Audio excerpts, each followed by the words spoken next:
Hi hello అండి అందరికీ నమస్కారం అండి ఫ్రెండ్స్ ఇప్పుడు అందిన వార్త ఇక రైతుల ఖాతాల్లో నిధులు డేట్ ఫిక్స్ చేసిన ప్రభుత్వం అంటూ రైతులకు సంబంధించి మరొక ముఖ్యమైన అప్డేట్ అయితే రావడం జరిగిందండి. అయితే ఇందుకు సంబంధించిన పూర్తి వివరాలు అయితే మన వీడియోలో తెలుసుకుందామండి. వీడియో మాత్రం పూర్తి వరకు చూడండి ఫ్రెండ్స్, అప్పుడే మనకి పూర్తి సమాచారం అయితే తెలుస్తుంది.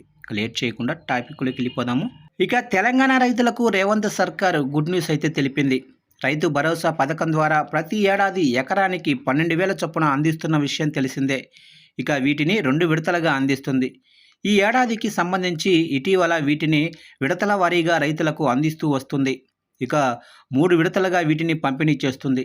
తొలి విడత కింద లబ్ధిదారులకు 3,446 కోట్లు, రెండో విడత కింద 2,206 కోట్లు జమ చేసింది. ఇక తొలి విడతలో 68.89 లక్షల మందికి లబ్ధి చేకూరగా, రెండో విడతలో 45.11 లక్షల మంది రైతులకు అందించింది. ఇక వచ్చే నెలలో మూడో విడత నిధులను లబ్ధిదారుల బ్యాంకు ఖాతాల్లోకి విడుదల చేసేందుకు రేవంత్ ప్రభుత్వం సిద్ధమైంది. ఈ విషయాన్ని ఇప్పటికే సీఎం రేవంత్ ప్రకటించారు. మూడో విడత నిధులను మే నెలాఖరుకల్లా రైతులకు అందించనున్నారు. ఇందుకోసం నిధులను ప్రభుత్వం సేకరించే పనిలో నిమగ్నమైంది. 12,000 కోట్లు సమీకరించేందుకు బాండ్లను వేలానికి పెట్టాలని రిజర్వ్ బ్యాంకుకు తెలంగాణ ప్రభుత్వం ప్రతిపాదనలు పంపింది. వేలం ద్వారా వచ్చిన సొమ్మును రాబోయే 6 నుంచి 25 ఏళ్లలో చెల్లించనుందని తెలుస్తోంది. ఇక 7 నుంచి 7.5% వడ్డీకే వీటిని తీసుకోనుందని సమాచారం. ఇక ప్రస్తుతం యాసంగి సీజన్కు సంబంధించిన రైతు భరోసా నిధులను ప్రభుత్వం జమ చేస్తుంది.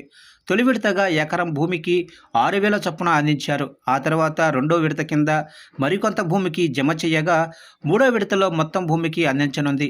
ఇక రైతు భరోసా డబ్బులు పడని వారు బ్యాంకు కేవైసీ పూర్తి చేసుకోవాలి. బ్యాంక్ అకౌంట్కు ప్రతి ఏడాది కేవైసీ పూర్తి చేయాలి. అప్పుడే బ్యాంక్ అకౌంట్ అనేది యాక్టివ్గా ఉంటుంది. అప్పుడే ప్రభుత్వ పథకాలకు సంబంధించిన సొమ్ము డీబీటీ ద్వారా రైతుల బ్యాంకు ఖాతాల్లో జమ అవుతుంది. ఇక ఫార్మర్ రిజిస్ట్రేషన్ కూడా తప్పనిసరిగా చేయించుకోవాలి. ప్రభుత్వ పథకాలకు ఫార్మర్ రిజిస్టర్ కేంద్ర రాష్ట్ర ప్రభుత్వాలు తప్పనిసరి చేశాయి.